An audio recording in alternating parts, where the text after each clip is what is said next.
नमस्कार दोस्तों। देश के एक जाने माने पत्रकार हैं अजीत अंजुम। और वो साइबर फ्रॉडियों के चक्कर में आते आते बच गए। या यूं कहिए कि साइबर फ्रॉडियों को पकड़ते पकड़ते रह गए।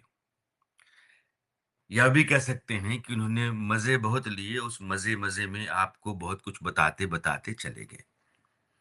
वीडियो अच्छा है और आपको देखना भी चाहिए, लेकिन आप यह समझिए कि साइबर फ्रॉड ये दुनिया भर में, देश भर में लगातार फंदा फेंकते रहते हैं। कोई ना कोई बकरा उनके फांस में आ ही जाता है। अजीत अंजुम को उन्होंने कहा कि ऐसा है, वैसा है, डिजिटल अरेस्ट आपको किया जाएगा। और फिर चूंकि एक पत्रकार है और उनको सब पता है, इनके सारे चोर दरवाजे, इनके रास्ते, खिड़की रोशनदान सारे के सारे, तो पत्रकार को फांसना आसान नहीं है।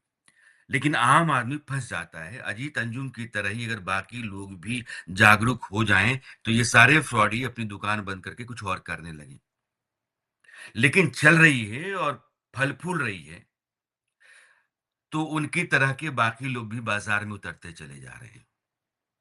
अगर ऐसा नहीं होता, तो देश में 66 लाख से ज़्यादा मामले साइबर फ्रॉड के हैं। एक आदमी अमेरिका में लंबे समय तक रहने के बाद हिंदुस्तान लौटता है और पति-पत्नी अमेरिका में रहने के बाद पढ़े-लिखे दोनों और लुट जाते हैं। 9 करोड़ से ज़्यादा की रकम चली जाती है। नोएडा में एक मेजर जनरल साहब करोड़ों रुपए अपनी गाढ़ी कमाई जीवन भर की गँवा देते हैं।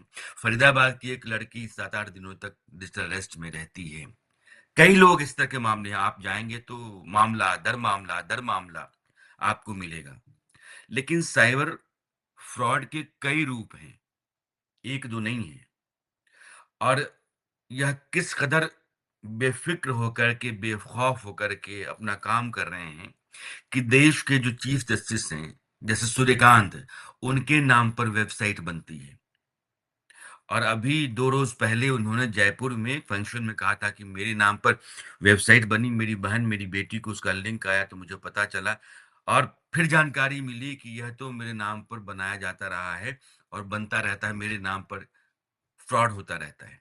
लोगों को मेल्स और मैसेजेस और लिंक्स भेजे जाते हैं। पता चलता है कोई नाइजीरिया से हो रहा है। अब यह जो साइबर फ्रॉड है, इसने देश की सीमाएँ तोड़ दी हैं। तो ये कहीं से कहीं घुस करके और कहीं से लूट-पाट कर सकता है। तो यह ठीक है कि सरकार, संस्थाएँ, यह सब उनके पहुँचने और निकलने के रास्ते बंद करें।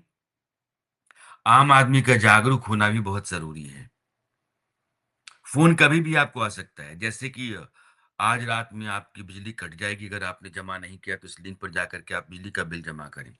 आप गए, आपने लिंक ऑन नहीं किया और बिजली के बिल के प्रोसेस में नहीं आए कि आप लुट जाएँगे। जैसे केवाईसी बैंक का भरने के लिए आ जाता है। आप पिन नंबर अपना पूछा जाता है कि आपका एटीएम पिन क्या है? फ़ोन पे कि हम बैंक से बोल रहे हैं, एटीएम पिन हम आपका केवाईसी ठीक कर रहे हैं। या फिर पासवर्ड या ओटीपी, ओटीपी आया है। ओटीपी, पासवर्ड, पिन ये फ़ोन पर बार-बार बैंक कहते हैं कि फ़ोन पे हम पूछते नहीं हैं और ना ही आपको देने की ज़रूरत है।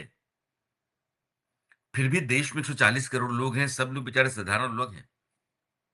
उनको लगता है यार कोई ना कोई तो आएगा ही आएगा।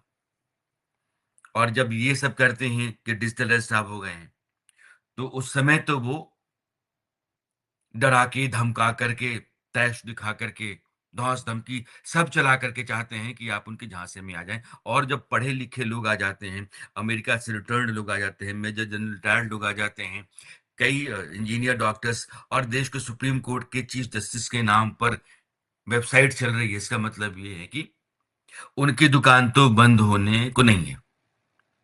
सरका सरकार के पास उनको गाँठने, नापने और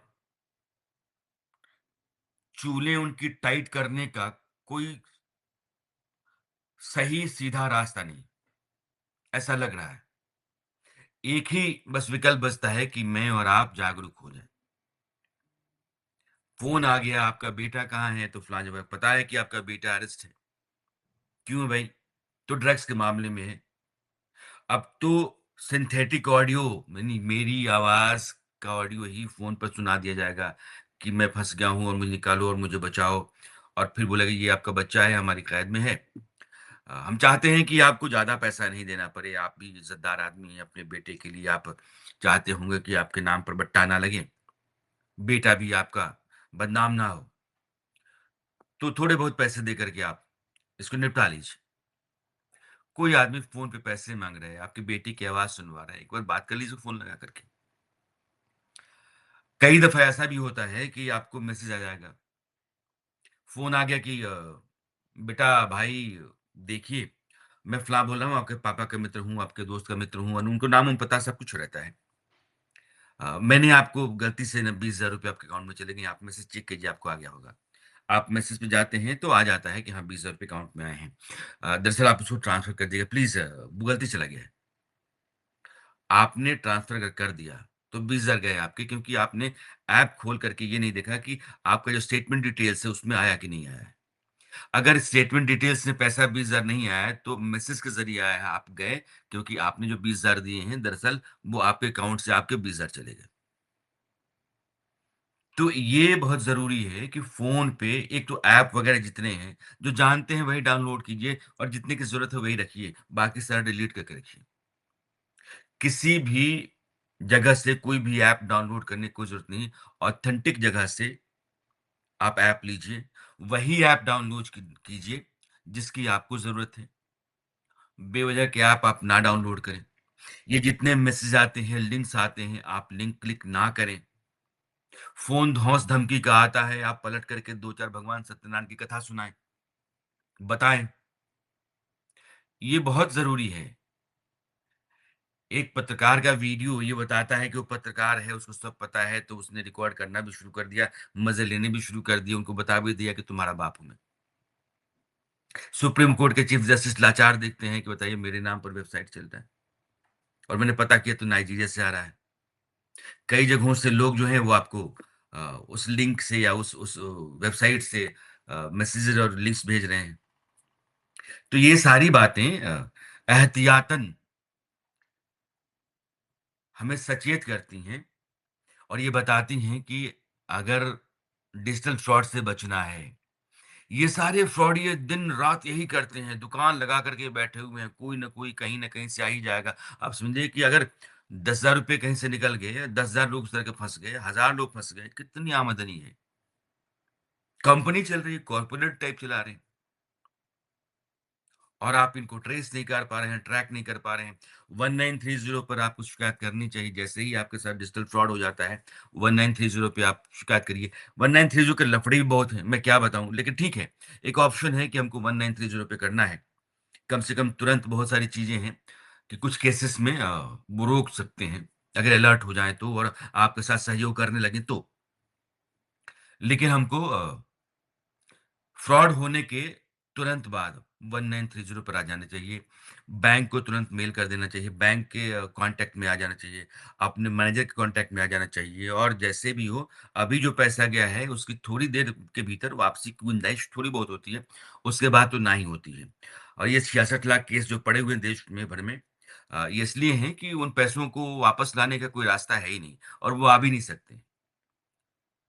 तो आप हाथ पर हाथ धरे बैठे रहें या हाथ मलते रहें, अफ़सोस करते रहें, जीवन भर की गाढ़ी कमाई करके रोते-बिलखते रहें और अपनी ज़िंदगी को अंधेरे में देख कर के आप लगातार अवसाद में और जीवन अब कहाँ आ गया है, इस तरह की मानसिकता के साथ कुछ गलत सोचने लगें, इससे बेहतर ये है कि आप पहले सचेत रहें, सजग रहें और जैसे अजीत अंजुम ने किया, वैसे ही आपको जागरूक होना चाहिए और वीडियो बनाना चाहिए, मज़े लेने चाहिए और कुछ भी नहीं है जो फ़ोन पर लिया जाता है। ना फ़ोन पे आपको धौंस-धमकी आएगी, ना आपसे इंट्रोगेशन हो सकता है, ना कोई ओटीपी माँग सकता है, ना पिन नंबर माँग सकता है, केवाईसी ठीक नहीं हो सकता आपका, बिना आपके इन्वॉल्वमेंट के और जब कहीं आपने कोई ड्रग्स, कार्टेल, कंसाइनमेंट ये सब कहीं है ही नहीं यार, तो फिर आपको परेशान होने की क्या ज़रूरत है?